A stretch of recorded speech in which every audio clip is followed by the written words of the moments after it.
예수님께서 사무엘을 부르시는 장면이 나옵니다. 사무엘이 어릴 적에 잠을 자고 있는데 사무엘아 사무엘아 부르셔서 엘리 제사장이 부르신 줄 알고 찾아가가지고 선생님 저를 부르셨습니까? 그랬더니 제사장께서 아니다 가라 디비 자라. 그래서 다시 가 디비 잡니다. 3번 그런 음성을 듣고 그랬을 때 엘리 제사장이 야 이거는 보통 음성이 아니다 하나님의 음성이니까 이번에는 부르시면 나한테 오지 말고 주의 종이 듣겠나이다. 하나님의 음성을 들어라 라고 얘기합니다. 3번째 불렀을 때 사무엘이 주여 종이 여기 있나이다. 주여 말씀하시옵소서 라는 대답을 하자 하나님께서 사무엘상 3장 11절에 이렇게 말씀하십니다. 여호와께서 사무엘에게 이르시되 보라 내가 이스라엘 중에 한 일을 행하리니 라는 말씀하십니다. 하나님이 사무엘을 부르시는 이유는 어떠한 한 일을 이스라엘 중에 지금 행하려 하시는 그 계획을 지금 말씀하고 싶으신 거예요. 저와 여러분을 부르신 데는 하나님의 이유가 있어요. 이 성산을 부르신 이유도 있고요. 여러분을 세상에서 불러낸 에클레시아라는 무리로 나를 불러주신 이유도 반드시 있다는 거죠. 그 이유가 뭔지 저는 살펴보기 원합니다. 제 아내는 울릉도에서 태어나서 울릉도에서 공부한 사람이었어요. 제 아내가 고3쯤 됐을 때 남들은 열심히 공부합니다. 제 역시 초등학교 1학년 때부터 한 번도 일정을 놓쳐보지 못한 그런 사람이라서 정말 열심히 공부하는 사람이에요. 그런데 아내한테 고민이 하나 있었어요. 그게 뭐냐 새벽잠이 많은 거예요. 그런데 아내는 그 새벽에 일어나서 공부하려는 계획이 아니라 새벽에 깨워주시면 일어나서 먼저 교회 가서 새벽 예배 드리고 그리고 와서 공부하기를 원하는데 이 새벽에 한번 일어나는 거예요. 그래서 한날은 아내가 기도하기 시작했어요. 예수님, 제가 새벽 예배를 드리고 와서 공부하고 싶고 그리고 내가 주의 영광을 위해서 공부하고 주의 영광을 위해서 쓰임 받고 싶은데 이 새벽에 안 일어나집니다. 하나님 날 좀 깨워주세요 하고 잤는데 그 다음날 새벽부터 진짜 하나님이 깨워주시는데 이런 식으로 하나님 깨워주십니다. 사무엘처럼 예수님께서 제 아내 이름을 부르시는 거였어요. 영미야 일어나라. 아마 제 목소리보다 더 아름다운 목소리였을 거예요. 저도 하나님 음성을 한 번 들었습니다. 여성의 목소리도 아니고 남성의 목소리도 아니고 중성의 목소리로 부르시는 음성을 제 아내가 들었습니다. 이상한 거는 딱 3일 동안만 하나님 깨워주시더라고요. 3일 동안 똑같은 음성으로 똑같은 이름으로 부르시는 거예요. 똑같은 시간에. 3번 그렇게 3일 부르고 나서 그 다음부터는 안 부르시더래요. 근데 놀라운 거는 그 3일 그렇게 하나님 깨워주시고 나서부터는 그 시간만 되면 저절로 자기가 잠에서 깨어나는 겁니다. 그래서 그때 기도하고 그 고3 중요한 시간인데도 불구하고 그렇게 열심히 기도하며 예배드리며 기도했는데 오늘날 사모가 되었고요. 제 아내 푼수같이 자랑이지만 제 인도에서는요 굉장히 유명한 선교사 중에 한 사람이에요. 인도 선교 역사 가운데 인도 힌디 문법을 최초로 선교사로서 최초로 문법적으로 썼고요. 지금도 수많은 선교사님들을 가르치고 원어를 가르치고 또 목회자의 기도 훈련을 하는 아주 하나님의 영광을 위해 쓰는 하나님이 종이 되었어요. 여러분 하나님 부르셨을 때는 그 이유가 있다는 거죠. 그 부르심에 응답을 하니까 하나님이 그게 쓰셨다 그 말을 저는 드리고 싶은 겁니다. 이사야서도 보면 6장에 하나님께서 이사야를 부르시면서 하시는 말씀이 내가 누구를 보내고 누가 우리를 위하여 갈고 이런 하나님의 음성이 있어요. 이 시대는 어려움의 시대예요. 엘리 제사장 시대는 정말 영적인 어둠의 시대라고 부릅니다. 그런데 그 어둠의 시간, 코로나가 천벌하는 시간, 하나님의 사람들이 교회 오기를 꺼려하는 시간, 그렇지만 하나님 부르시는 사람은 따로 있다는 거예요. 저는 저와 여러분이 하나님의 부르심을 받고 하나님의 영광을 드러내는 하나님의 귀한 종들이 되길 주의 이름으로 축원합니다.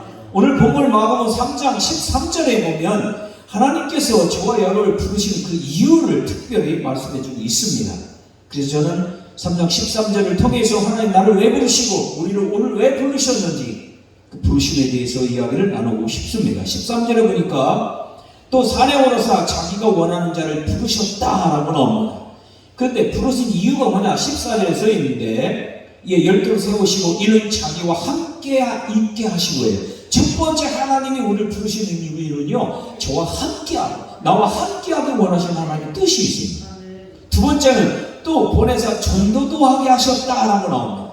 저와 여러분을 부르시는 이유는요, 복음 전하고요, 여러분을 통해서 한 영혼을 구원하려는 하나님의 구원 계획이 들어있다는 거죠. 세 번째 하나님 나를 부르시는 것은 귀신을 내쫓는 권능을 가지게 하려 하심이라 이렇게 써 있습니다. 물론 헬라어에는 히나라는 문장을 써서 뒤에 연결을 해놨는데, 이것은 복음 전도하는 곳에는 귀신의 쫓는 능력도 나타난다는 의미로 해석이 됩니다. 따로따로 아니지만 우리 정말 성경에 있는 대로 저는 하고 싶어요. 그래서 세 가지 이유를 가지고 한번 부르심의 이유라는 제목으로 말씀을 함께 상고하길 원합니다. 계시록 3장 20절에 보면 예수님께서 볼지라 내가 문 밖에 서서 두드리노니 누구든지 내 음성을 듣고 마음의 문을 열면 내가 그에게 들어가 그와 더불어 먹고 난 그는 나와 먹으리라고 했어요. 여러분, 식탁의 교제는요, 가족이나 친척이나 친구나 친밀 관계가 있는 사람만 같이 식탁의 교제 나누게 돼 있어요. 예수님이 나에게 찾아오셔서 녹화하는 이유는 마음은 열어라, 내가 너와 친밀한 관계를 갈 것이고 내가 너와 함께 할 것이고 내가 너와 평생을 같이 살 것이라는 약속이 포함되어 있다는 거죠. 그래서 저는 저와 여러분이 예수님을 믿었지 않습니까? 예수님의 영접했고 예수님을 받아들였지 않습니까? 그런 은혜와 그런 마음의 문을 여는 순간 예수님은 저의 인생에 들어오시고 여러분의 삶에 들어오시고, 그래서 여러분의 인생을 책임지시고 여러분의 삶을 책임지시고 풍성한 은혜로 푸른 초장으로 인도하실 줄로 믿습니다. 제가 오늘 선교사 대회가 있어서 그 대회를 갔는데요, 그러면은 인도에는 약 한 1000여 명 정도의 선교사들이 있었어요. 그 1000여 명이 넘는 선교사들이 모여서 대회를 하는데, 그분에 가서 얘기하고 대화하고 어떤 교제하고 하다 보니까요, 이분들이 너무너무나 대단한 사람들이에요.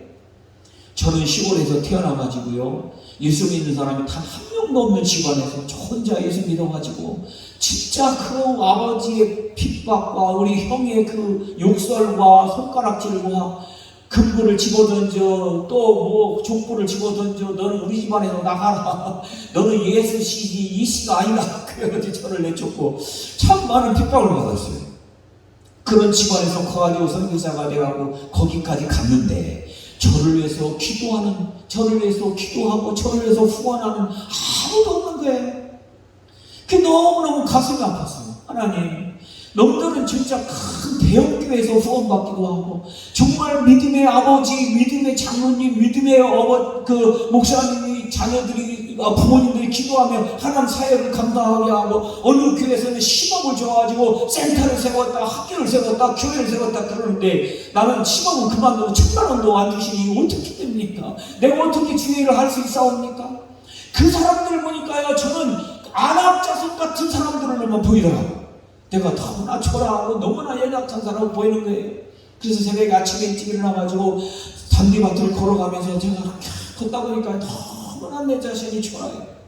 그래서 잔디밭에 주저앉아서 내가 울며 기도하기 시작했어요. 하나님, 저들의 모습을 보니 나는 실로 부족하고 실로 연약합니다. 내가 어떻게 주의를 감당할 수 있사오리까? 이 인도의 14억이 해당하는 인구를 어떻게 내가 감당할 수 있습니까? 내가 너무나 울면서 거기서 통곡을 하는데요, 갑자기 하나님이 저는 분명히 입술을 벌려서 우리말로 기도하고 내 주여 나는 어떻게 합니까? 라고 그 말을 하려고 주여 나는 하려고 입을 벌리는데 제 입에서 갑자기 이런 찬양의 가사가 튀어나오는 거예요. 그게 뭐냐면, 주여 나는 이렇게 말하고 나서 그 다음 감사해요 깨닫지 못했었는데, 나는 뭐 찬양을 한 게 아니고 한탄을 하고 있었는데 갑자기 내 입술에서는 감사해요 깨닫지 못했는데 내가 얼마나 소중한 존재라는 걸, 태초부터 지금까지 하나님의 사랑은 항상 나와 함께 했습니다, 이 찬양이 갑자기 튀어나오는 거예요. 그래서 하나님이 저를 위로하시면서 예수님께서 말씀하신 것이, 사랑하는 아들아, 너희의 연약함을 내가 안다. 네가 믿지 않는 가정에서 오늘까지 여기까지 나를 따라온 것을 나는 잘 알고 있다. 사랑하더라 내가 너와 함께 할 것이고 너는 나에게서 얼마나 소중한 존재인지 너는 알지 못하느냐. 그 아침에 저는 그 자리에서 펑펑 울면서 하나님 나와 함께 하심에 감사하고 하나님 나를 축복하심에 감사하고 하나님 나를 여기까지 인도하심 앞에 나는 하나씩 하나님께 감사의 영광을 드렸습니다. 여러분 예수님 부르셨을 때는요 우리를 결코 혼자 두지 아니하십니다. 결코 우리를 버려두시 아니하십니다. 마태복음 28장 20절에도 분명히 약속하셨어요. 내가 너희와 너희에게 분부한 모든 것을 가르쳐 지키게 하라. 볼지어다 내가 세상 끝날까지 너와 항상 함께 있으리라. 이게 하나님의 약속이에요. 내가 너를 떠나지 않을 것이고 항상 함께 할 것이다. 이 약속이 저희와 여러분에게 있는 줄 믿습니다. 제가 인도에서 쫓겨날 추방당할 뻔한 적이 있었습니다. 우리 그 당시에 저희 사연 지역에서 7가정 정도의 선교사님이 있었는데 2가정 이미 추방당했어요. 추방당하고 이제는 제 차례예요. 그 이민국에서 불렀어요. 제가 갔더니 봉투를 하나 주면서 이거를 델리에 있는 이민국의 그 홈미션이라고 하는 그 이민국에 갖다 제출해라. 그리고 나서 하는 말이 너는 한 달 안에 추방당할 것이다. 그러더라고요. 이 10년 동안 그 뿌렸던 씨앗들, 10년 동안 눈물로 기도했던 것들 하루아침에 다 벌어지는 상황이에요. 어떻게 할 수 있는 방법이 없어요. 이민국에서 나가는 거예요. 이미 투성이라면 추방당했어요. 그분도 눈물 흘리면서 나갔어요. 그래서 저도 기도하기 시작했어요. 하나님 나 어떻게 해요? 하나님 나 어떻게 해요? 같이 모여서 눈물로 기도하기 시작합니다. 정말 도저히 이 그 두려움, 찾아오는 엄습하는 추방당하게 될, 추방당한다는 이 두려움이 정말 견디기가 힘들더라고요. 아내와 자녀들이 모여서 우리 지도자들이 모여서 함께 기도했어요. 그리고 이제 델리 수도원을 향해서 갑니다. 이민국을 향해서 가는데 발걸음이 떨어지질 않는 거예요. 그 저녁에 도착해서 자고 그 다음 아침에 이민국에 들어가야 되는데 그 이민국 가는 것이 그렇게 싫을 수가 없어요. 그 두려움이 있고 이제는 모든 짐을 10년 동안 했던 사역을 하루아침에 다 놓고 가는 것이 너무너무 고통스러웠어요. 그래서 제가 기도하기 시작했어요. 그랬더니 말씀을 통해서 하나님 분명히 뭐라 하냐. 내가 너와 함께 할 것이다. 내가 너를 도울 것이다. 근데 예수님 저 2사람은 안 추방당했 저 2사람도 하나님 함께 하셨고 저 2사람도 하나님이 그분들과 함께 했을 텐데 그분 추방당했잖아요. 제가 입에서 그 말밖에 안 나와요. 그래서 제가 이렇게 기도했어요. 하나님 나와 함께 하심 그리고 내가 추방하지 않을 것이라면 확신 주님이 그런 계획이 있으시다면 나에게 그러한 표정을 보여주시옵소서. 그런 이유를 내게 보여주시옵소서. 그렇게 기도했어요. 그리고 가는데 제 수도 델리에 가지고 어떤 분하고 제가 통화를 하게 돼서 연락했더니 그분이 저를 불러요. 현지인이었어요. 그 현지인 목회자 집에 갔는데 하룻밤 자러 갔는데 참 희한한 일이 벌어지셨어요. 그 인도인 목사님이요 반은 방언으로 하고 반은 인도말로 대화를 해요. 무슨 얘기하는죠? 자 이쪽으로 저 식사하세요 그러면 이쪽으로 막 가라마 선도로웨이 가라마 시켰는데 이렇게 방언으로 말했다 인도말로 모든 대화 다 그것이에요. 그러다가 갑자기 한참을 반말다 할렐루야 바라바카 션드라데 오탄더라마스 때문에 이 사람이 제가 볼 때 정상이 아니에요. 갑자기 이렇게 한참 걸어가서 손을 꽉 잡더니 랄라카라마 션드라 위 카르다데스 때문에 그래서 제가 그러니까 이게 나는 이제 내일 아침에 이민국에 가가지고 그걸 내는 그 두려움을 가지고 있는데 이 사람 때문에 웃느냐고 내가 두려움도 다 나가져 버렸어요. 그 사람하고 대화하고 그 사람하고 웃고 떠들다가 내가 내일 아침에 무슨 일 해야 되는지 다 잃어버린 거예요. 그 밤에 정말 잘 잤어요. 아침에 일어났는데 이분이 갑자기 저한테 오더니 자기가 내 사연을 다 들었고 제가 나를 위해서 기도하는데 하나님이 아침에 기도하는 음성을 들려주시더라고요. 너 이번에 절대로 추방당하지 않는다. 하나님 너와 함께 할 것이고 네 문제를 해결해 줄 것이다. 제가 할렐루야. 그런데도 인간인지라요 마음의 두려움이 견딜 수가 없어요. 근데 이분이 갑자기 어디로 걸 전화하더니요 자기 아들 같은 사람 하나 붙여주겠대. 저는 전부 다 그 사람도 생전 처음 봤고 그 불러준 사람도 생전 처음 봤어요. 근데 그 사람이 또 인후국에서 일하는 사람이에요. 그래서 그분이 저를 인도해가지고 돌아가는데 이게 굉장히 복잡하고 까다롭거든요. 굉장히 피곤하고. 그런데 이 사람이 인도하니까 일사천리가 착착착착착 하고. 와, 참 신기하네. 너무너무 쉽게 접근해가지고 편지를 딱 보여주고 다 설명을 했어요. 그리고 나서 저녁 때 시간 돼서 딱 봉투를 주는데 그분이 하는 말이 해결됐어요. 놀랍습니다. 놀라워요. 어떻게 두 분 추방나이가 내 차례인데 나는 하나님이 그 문제 해결해 주시네. 저는 그곳에 남아서 할 일이 있었던 거예요. 하나님이 함께 하시면요, 내가 두려움을 당할 때 모세에게 그 형 아론을 주신 같이 여러분 주의는 하나님의 사람을 꼭 붙여주십니다. 그래서 여러분을 통해서 주의를 하게 하시고 하나님의 뜻을 온전히 이루게 하는 것이 하나님의 뜻이라는 거죠. 하나님은 결코 여러분을 떠나지 않습니다. 영원토록 여러분과 함께 하실 겁니다. 심지어는 요한복음 14장 16절에 보면요, 내가 아버지께 구하겠으니 그가 또 다른 보혜사를 너에게 주사 영원토록 너희와 함께 있게 하리라 그러셨어요. 하나님은, 예수님은 성령을 통해서 저와 여러분의 안에 들어와주시고 지금부터 영원토록 함께 하실 줄 믿습니다. 지금 이 시간도 함께 하시고요, 나를 성전 삼아서 너희가 하나님의 성령님 같고 하나님의 성령이 너희 안에 가는 것을 깨닫지 못하느냐, 알지 못하느냐, 나와 함께 하신다는 거죠. 제가 아버님 위도가셔서 왔다가 돌아가시는 바람에 들어왔는데 코로나로 비행기를 끊어주고 다 갈 수 없는 길이 다 막혀서 인도로 못 들어가게 됐는데, 게다가 대구에 있는 어느 교회 담임 목사님이 없어서 제가 그 교회를 설교를 한 6개월 동안 간 적이 있어요. 6개월 설교하는 날 어느 날 제가 강대상에 섰는데 제 마음속에 이분들이 너무 상처들이 많아요. 교인 성도님들이. 그래서 제가 이 문제를 어떻게 해결할까 고민하고 기도하는 하나님, 저에게 하나님의 지혜를 주시죠. 그래서 제가 어떻게 했냐면, 자, 성도님들 오늘부터 한 달 동안 거울을 보면서 자기 자신에게 얘기를 해야 됩니다. 어떻게 얘기하냐? 거울을 보면서 누구누구야, 이 필립아, 너는 하나님의 작품이야. 또 한 가지, 이 필립아, 너는 끝내주게 생겼어. 너무 멋져 보여. 이렇게 자기 자신에게 거울을 보면서 얘기해보라고 했어요. 우리 한번 해볼까요? 손을 이렇게 들고 거울을 본다고 생각하시고, 특별히 거울 볼 때마다 마음에 상처 보이시는 분은 이 순간 이 거울 본 이 얘기를 통해서 하나님 큰 내가 임할 줄 믿습니다. 자기 이름 넣고, 이 필립아, 너는 하나님의 작품이야. 이 필립아, 너는 하나님이 사랑받는 자이라. 할렐루야.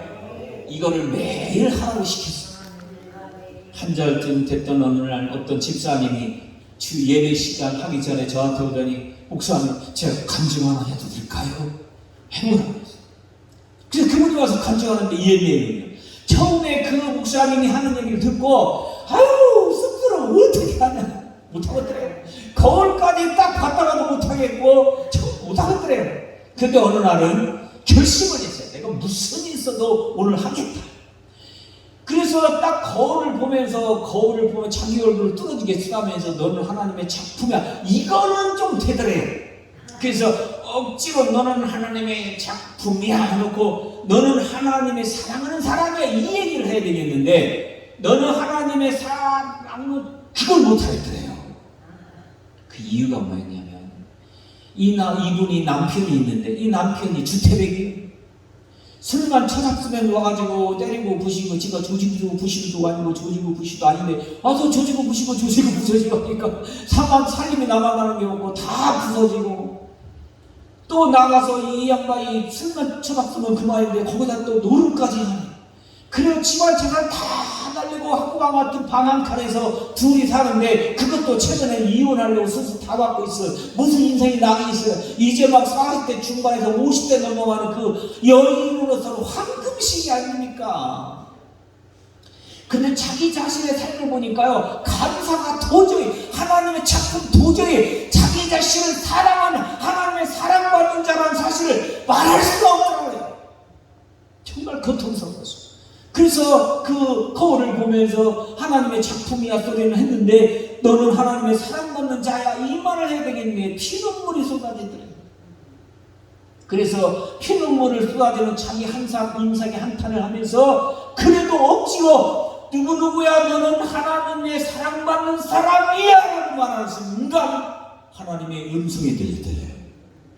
사랑하는 딸아, 너는 나의 하나님의 작품이다. 내가 너를 만들었고 내가 너와 함께 할 것이고 나는 너를 사랑한다. 그 음성이 들리자마자 그 집사님이 그 자리에서 무릎 꿇고 자기 자신을 원망하고 자기 삶을 원망했던 지난날을 회개하고 눈물로 콧물로 회개하며 하나님께 울며 불며 기도하기 시작했죠. 그러면서 1시간 내내 울며 불며 기도하고 나서 얼굴에 물을 닦고 거울을 보는데 자기는 태어나서 자기가 그렇게 아름다운 걸 그걸 처음 봤대요. 하나님의 사랑이 들어오면요 가장 아름다운 얼굴로 바뀝니다. 이거 그리는 것 같고 이뻐지지 않아요. 멋진 옷 입는다고 이뻐지지 않아요. 그런데 하나님의 은혜를 받으면요 얼굴이 은혜로 어떻게 된다고요? 환해집니다. 아름다워지게 돼 있어요. 하나님은 나와 함께하길 원하십니다. 그분이 내 안에 들어오시면 나의 얼굴이 변하고 나의 삶이 변하고 나의 생각이 변하고 나의 주변이 완전히 변할 줄을 믿습니다. 나는 안 되는 것 같은데 환경은 그대로 있는데 내가 변하더라 그 말이에요. 여호수아 1장에 여호수아 그러니까 하나님께서 모세가 죽은 이후에 여호수아에게 하는 말이 뭐냐? 너의 평생에 너를 능히 당할 자가 없으리니 내가 모세와 함께 있었던 것 같이 내가 너와 함께 있을 것이고 내가 너를 절대로 떠나지 않으리라고 성경에 써 있어요. 하나님은 여러분을 부르신 다음에요 내가 너를 절대로 떠나지 않을 거라고 약속하셨어요. 아멘. 이 하나님을 우리는 모시고 삽니다. 교인이 5명이 못하고 사업이 조금밖에 돈이 안 드는 사업 조금이 못하고 좀 힘들면 어떻고 건강이 좀 약하면 어떻습니까? 예수님이 너와 함께 하시면 그곳이 천국이잖아요. 예수님과 함께 통행하는데 전 재산을 털어서 예수님 앞에 묻더니 이유가 뭐가 있어요? 좀 없어도 어떻고 좀 야박해도 어떻습니까? 조금 못생겼으면 어때요? 그런데 하나님이 내 안에 들어오면요 이뻐 보인다니까요. 이뻐 보여요. 그렇지요? 하나님은 저와 여러분을 부르시는 이유는 우리와 함께 하신다는 약속이에요. 그 다음에 두 번째로 하나님 저를 부르신 이유가 있어요. 마가복음 3장 13절 14절에 보면 함께 있겠다 하신 다음에 하신 말씀이 뭐예요? 보내사 전도도 하게 하시다. 하나님은 우리를 부르시는 의미는요 전도하시기 위해서요. 전도하기. 내 가정을 전도하고 내 이웃을 전도하고 내 형제 자매를 내 사이에 있는 내 직장에 있는 사람을 전도하기 위해서 저와 여러분을 부르셨다는 거예요. 마가복음 1장 38절에 보면 이르시되 우리가 다른 마을에 가까운 마을로 가자 거기서도 내가 전도하여 하리니 내가 이를 위하여 왔노라 그러셨어요. 예수님도 이 땅에 오신 이유가 전도하고 오십니다. 하늘나라의 복음을 증거하기 위해 오셨어요. 여러분 전도하십니까? 전도가 사실 쉬운 건 아니에요. 시대가 가면 갈수록 전도는 점점 더 어려워질 것은 뻔합니다. 그러면 적어도 여러분이 복음 전도할 때요 나는 어떻게 복음을 전할 것인가 하는 툴을 분명히 가지고 있어요. 저는 제자훈련 제 전공입니다. 제가 인도에서 제가 선교사 26년째인데 26년 동안 제가 한 거는 딱 하나밖에 없어요. 제자훈련밖에. 근데 제자훈련을 하니까요 하나님이 그 제자들을 세워주시는데요 그 제자들을 통해서 엄청난 역사를 일으키시더라고요. 지금 저는 우리 제자들 전체 교인들이 몇 명인지 알 수가 없어요. 그 작은 지역사회 한 곳에만 자장면에 모여서 크리스마스 이브날 12월 24일에 먼 데 있는 제자들 안 오고 그 지역사회에 있는 교회 성도들만 모이면 약 2,500명 정도가 왔어요. 그 나머지 흩어진 교인 몇 명인지 몰라요. 세본 적도 없고요. 셀 필요도 없어요. 여러분 내가 복음 전도한 한 사람이 또 다른 사람을 가르칠 것이고 그 또 한 사람이 또 다른 사람을 이렇게 하면 대한민국이 복음 되는 거예요. 복음가 되는 거예요. 제가 처음 예수 믿었고요. 제 이후에 제 여동생이 또 예수 믿었고요. 제 이후에 또 우리 어머님이 예수 믿었고요. 아직은 거기밖에 없어. 우리 가족 가정을 생각하면 진짜 피눈물이 납니다. 인도에는요, 제가 살던 지역에서 1시간 산 위에 올라가면 무덤이 하나 있는데 그 무덤이 선교사 무덤입니다. 거기에 가면 그 무덤 비석들이 쭉 있는데 유달리 조그마한 비석이 하나 있었어요. 그래서 제가 그곳에 가가지고 이끼를 다 닦아내면서 거기다 기록된 것을 보니까 어떤 아이인데, 영국에서 온 아기인데 4살짜리 애가 거기서 죽어 있더라고요. 영국 아이가 왜 인도에 와서 4살짜리 애가 죽냐는 거예요. 그들은 다 선교사였어요. 그들은 참으로 좋은 나라에서 살다가 인도라고 하는 약한 상황 가운데 왔어요. 그곳에서 살기가 얼마나 힘들었을지 저는 이해갑니다. 저는 장티푸스에 걸려가지고 한 달 반을, 아니 거의 한 달 동안 죽을 뻔했어요. 고열로 견딜 수 없는 고통의 시간을 거의 한 달 동안 보냈어요. 입맛도 없고요, 기운도 없고요. 하루 종일 누워서 나 자신은 숨을 헐떡거리는 거예요. 더워 뜨거워요. 그 고열 때문에. 그게 괜찮습니까? 대상포진에 걸려가지고 여기서부터 시작해서 등 뒤에까지 그 빨간 땀이 온몸에 그냥 붉은 반점이 생겨가지고 또 고열 때문에 힘들어가지고 견딜 수 없는 세월을 겪고요. 거기다가 또 여자들이 갱년기 걸리는데 제 아내는 갱년기 안 걸리는데 제가 갱년기를 겪었어요. 거기다 또 한 가지 더 못한 것이 댕기열이라고 해가지고 모기가 부르는 댕기열 있잖아요. 이거는 온몸에 전 몸에 막 붉은 반점이 일어나고요. 열이 올라오기 전에 사람이 막 그 기절을 했더니 쓰러져버려요. 그렇게 열악합니다. 뜨거웠다 하면 최고 온도가 45도에서 50도 올라갑니다. 한여름. 견딜 수 없는 그 속에서 전기가 나와가지고 에어컨도 필요 없어. 그런 생활 속에서 환경 속에서 살다 보면요 몸이 정상이 아니에요. 제가 인도에서 나와가지고 아버님 그 돌아가신 밤에 나와서 못 들어가고 1년 반이 됐는데요 지금 몸이요 얼마나 건강하게 기운이 넘쳐나서 죽었어요. 먹는 것도 왜 이렇게 맛있고 먹을 것도 왜 이렇게 좋고 산천초목에 아름답지 않은 곳이 없고요. 세상에 먹거리가 천지백가지예요. 당근을 먹어도 맛있고요. 양푼을 생으로 뜯어 먹어도 맛있고. 세상이 이렇게 아름다운 나라, 세상이 이렇게 물이 24시간 천천히 흐르는 나라가 어딨냐고. 저희 고아원 할 때 물이 안 나와가지고 비 오는 날은 단체 목욕하는 날에 13명의 아이를 모아놓고 고아원을 했는데 같이 살았는데 그래서 13명의 아이들이 비 오는 날은 비누 하나씩 주고요. 전부 다 바닥에 치고 바닥에 모여가지고 막 빗물이니 뭐 온몸에 그냥 비누 칠하고 몰고 놓고 그리고 목욕하는 거예요. 물이 없으니까.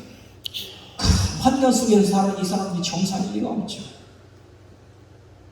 제가 안타까운데 제 미국 친구 중에 하나가 그 아들이 7살이었는데 현지 학교 보내지 않고 집에서 이분들이 언어를 공부하기 위해서 힌디 언어를 공부하는 과정 가운데 부모님들이 큰 아이들은 학교 보내놓고 부모님 두 분은 이제 힌디라는 인도말 언어를 공부하고 있었어요. 근데 막내 아들은 7살이었기 때문에 학교를 못 들어가고 5살쯤 됐구나. 5살쯤 되는 바람에 학교를 안 보내고 집에서 혼자 있었거든요.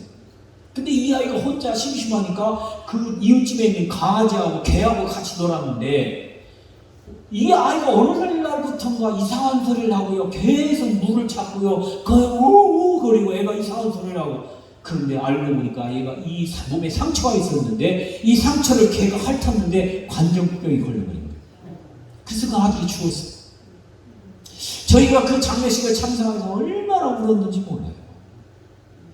그 무덤 속에 4살짜리 아이가 영국에서 와가지고 인도에 풍토병 때문에 죽고 선교사들이 불태를 당하고 형제한테 맞아 죽기도 하고 왜 그들이 이런 죽임을 당하면서까지도 그 나라에 가야 됩니까? 복음 전하는 것 때문이에요.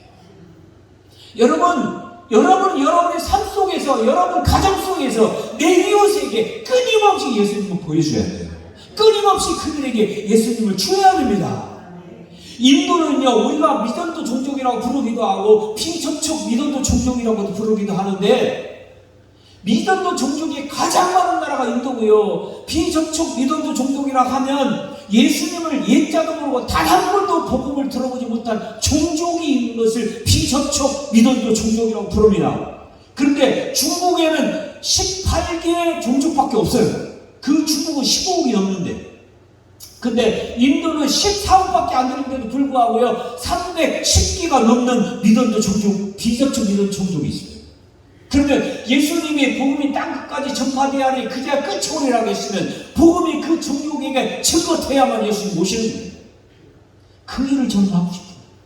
그래서 우리 시자들 훈련하고 있고요. 우리 시자들은 오토바이 타고 동네 마을마다 쫓아다니면서 복음 전하고 있고요. 오토바이가 다 깨지면 자전거 타고요. 자전거 깨지면 부서지면 걸어다니면서까지 지금도 그들을 복음 전하며 이런 일들을 하고 있다 그 말입니다. 저희 제자 중에 마니꾸마라는 따망이라고 하는 인도인이 있습니다. 저는 그 친구의 그 부모, 그 아내와 둘을 놓고 열심히 제작을 했습니다. 그리고 그들은 자기 집을 오픈해서 자기 가정에서 예배드렸고요. 그러다가 자기 교회 성도님들이 늘어나기 시작해서 교회도 제가 예배당도 쳐줬습니다. 근데 어느 날은 자기 교인들 20여 명을 데리고 지금 저는 침례교회입니다. 그리고 인도는요 세례가 없어요. 다 침례입니다. 무속에 집어넣는 식을 침례식을 행합니다. 그래서 그 산속에 들어가가지고 계곡에서 20여 명의 교인들을 모아놓고 같이 찬양하고 예배드리면서 그들에게 물속에 침례식을 행하려고 딱 그 자리에 모여서 찬양하는데 갑자기 힌두 극우주의자들이 몽둥이 들고 나타났어요. 그래서 그들에게 다가와가지고 이 땅은 힌두교에 나는데 왜 서양 귀신, 서양 종교 이것들을 가지고 와서 왜 힌두교를 개종시키냐, 너희들 다 죽여버리겠다 하는 상황입니다. 우리나라 같으면 죽여버리겠다 그러면 짜시야 한번 해봐 짜시야 그 핸드폰 딱 열어가 112 딱 눌러가지고 해봐 얼른 말해봐 그 다음 녹음하고 그냥 눌러버리면 그냥 경찰이 오잖아요. 인도는 아니에요. 진짜 죽입니다. 극우주의자들 웅덩이 들고 떴다는 얘기는요 그날 그 사람은 숨겨오거나 도망가거나 둘 중에 하나예요. 그럼 여러분 같으면 어떻게 하겠어요? 제 제자 중에서 숨기는 사람 많아요. 인도에서 숨긴 사람들 정말 많습니다. 진짜로 죽입니다. 그런데 경찰이 관여를 안 합니다. 아예. 기독교와 관련된 일이라고 하면. 그렇기 때문에 정말 죽을 걸 그들 다 알고 있었어요. 그들이 와서 웅덩이를 들고 찾아왔는데 그 중에서 마니꾸마라는 따마이라는 담임 목사가 그 힌두 가격분자 중에서 극우주의자 중에서 제일로 그 대장 같은 사람 앞에 딱 가면서 목을 내밀고 나부터 죽여라 라고 내밉니다. 사모님이 쫓아갑니다. 그 옆에 서서 나도 죽여라. 그걸 본 교인들이 그 자리에 일렬로 쭉 서서 다 나도 죽여라 하고 목을 내밉니다. 분명히 그들을 죽이려 왔는데 죽음을 각오할 때 복음을 전하기 위한 자기 목숨을 결단코 살기 위해서 애쓰지 않고 내어드릴 수 있는 믿음을 가진 그들 앞에서는요 진짜 죽이는 어떤 맛을 사람들한테 두려움에 사로잡혔어요.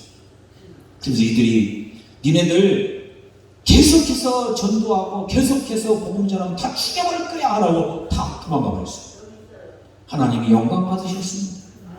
그리고 나서 6개월쯤 됐을 때 5명의 그 중에서 5명의 사람들이 또 다시 그 교회로 뭉개들고 왔어요.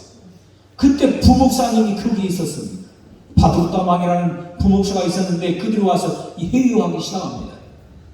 어이 바둑다망, 우리는 힌두교들인데 제가 그 건축한 건물을 향해서 하는 말이 이곳에 십자가를 갖다 버리고 여기다가 힌두교 신을 갖다 놓고 그리고 내가 개종을 해서 힌두교로 다시 돌아오면 이 교회 사제가 네가 될 것이고 이 교회는 힌두교 예배당이 될 것이고 힌두교 사제가 네가 될 것이고 네가 월급을 또박또박 받으면서 평생 잘 먹고 잘 살 것이다. 교인들도 모아줄 테니까 어떻게 회개하겠냐? 어떻게 회심하겠냐? 어떻게 다시 돌아오겠냐고 회개합니다.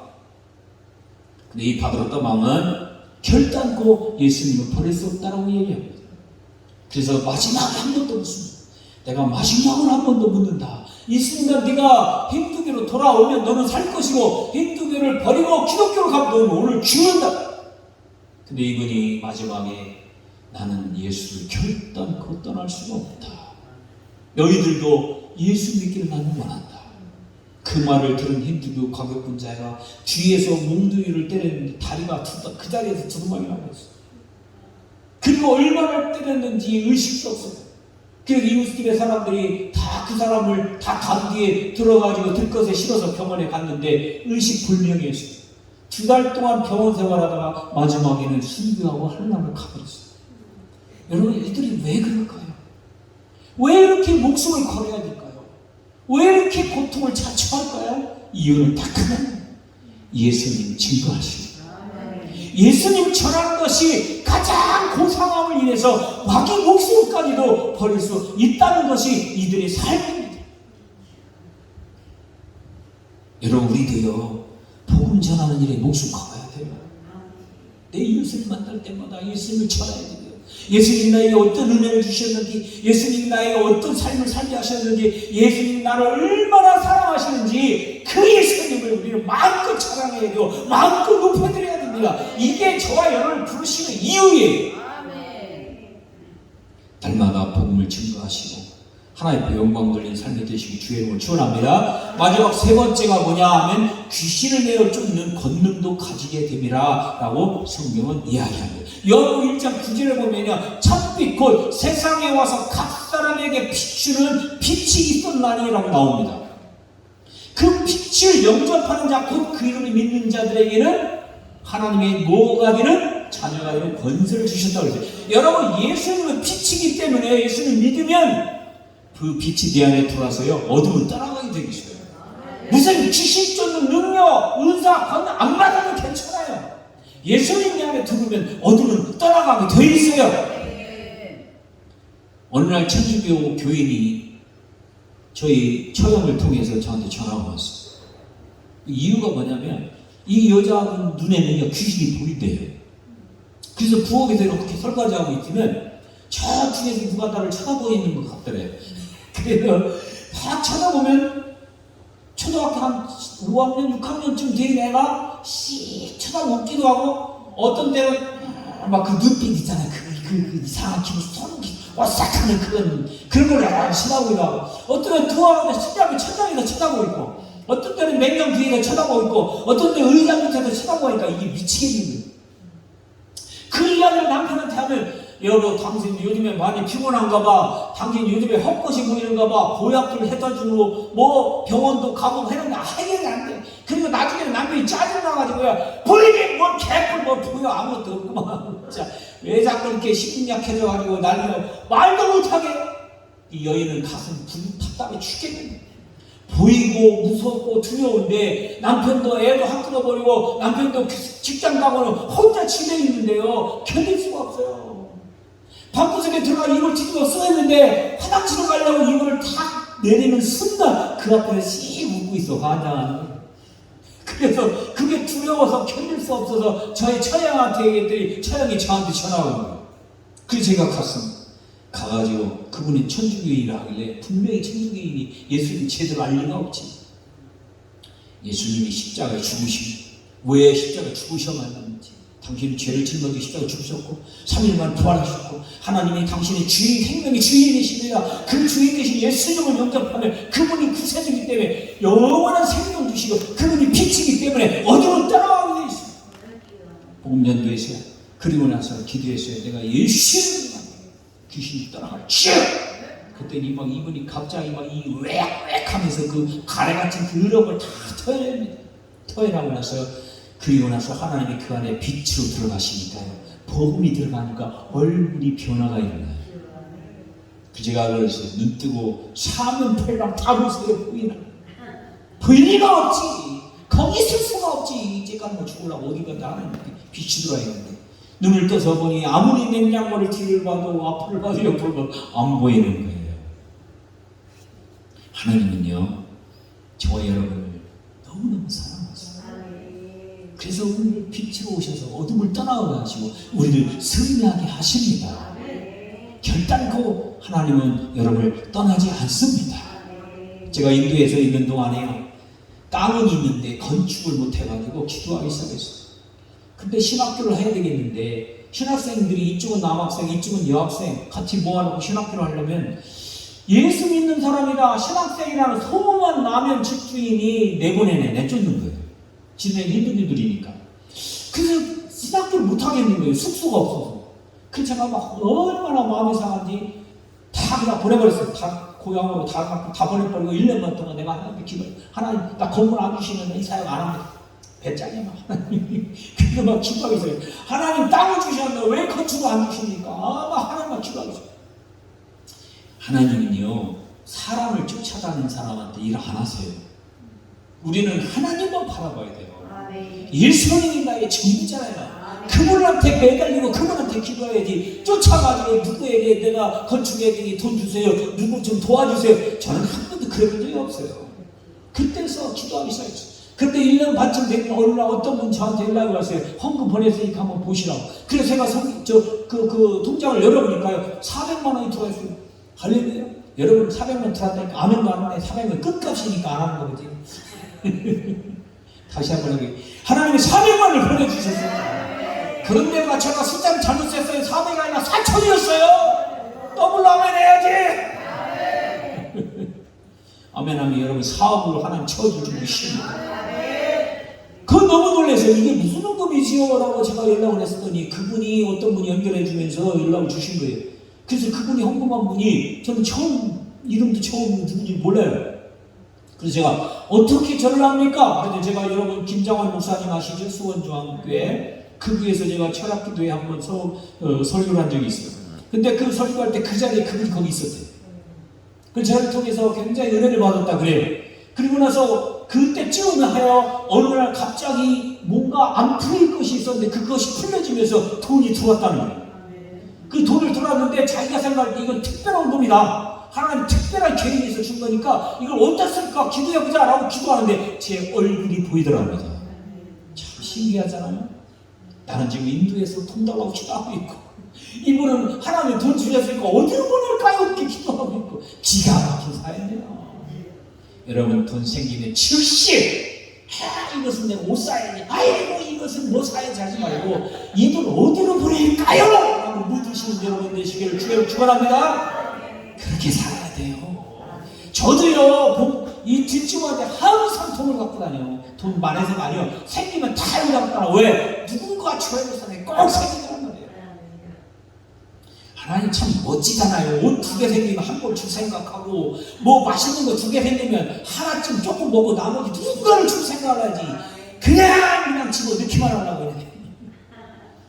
그분이 그렇게 헌금하고 나서 그 건물이 세워지는데요. 4천만 원이 왔지요. 제가 거기 1억 2천을 들었는데요. 그분이 어느 날 기도하는데요. 하나님이 돈을 또 주시더래. 그래서 또 4천만 원 보내가지고 그분이요 8천만 원을 보내줬어요. 그리고 생전 처음 나한테 졸업한 이후로 한 번도 연락 안 했던 대학 친구가 연락 오더니 와가지고 보면서 자기가 헌금하겠다. 또 나머지 돈 다 채우고 그리고 나서 그게 가버렸어요. 참 신기합니다. 여러분 하나님이 내가 하나님과 예수님과 동행하고 복음 증거하고 하나님 앞에 쓰임 받으려고 결단한 순간 여러분의 인생은 여러분께 아니에요. 하나님이 인도하시고 하나님이 다 책임지십니다. 그래서 로마서 14장 7절에 보면요, 우리가 누구든지 자기를 위하여 사는 자가 없고 자기를 위하여 죽는 자도 없다. 우리는 사나 죽으나 다 주의 것이다. 갈라디 2장 20절 내가 그리스도와 함께 십자가에 못 박혀 죽었어. 그리고 내 인생 끝났어. 그런데 아직 살아있는 이유는 나를 위하여 죽었다가 다시 살아나신 그 하나님의 남은 삶을 살게 하는 것이 내 삶이다 그 말이에요. 이것을 고린도후서에는 새로운 피조물이라고 얘기합니다. 여러분 여호수아가 마지막 24장에 가면 15절에 이렇게 얘기합니다. 읽고 마치고자 합니다. 만약 여호와를 섬기는 것이 너희에게 좋지 않게 보이거든 너의 조상들이 강 저쪽에서 섬기던 신들이든지 또는 너희가 거주하는 땅에 있는 아무리 족속의 신들이든지 너희가 섬길 자를 오늘날 선택해라. 네가 세상에서 잘 먹고 잘 놀고 잘 살고 칠고 띵장띵장하고 술 먹고 주정 부리고 네 마음대로 네 인간 네 세상을 살았던 그 삶이 좋거나 극하든지 아니면 그걸 다 끊어버리고 예수님을 섬기고 예수님과 동행하고 예수님 앞에 영광 돌며 쓰임 받겠느냐? 둘 중에 선택하라. 여호수아 이렇게 얘기합니다. 오직 너와 내 집은 여호와를 섬기겠노라. 여호와만 섬기고 하나님께만 영광 돌리시는 저와 여러분들 주여 축원합니다. 기도하겠습니다.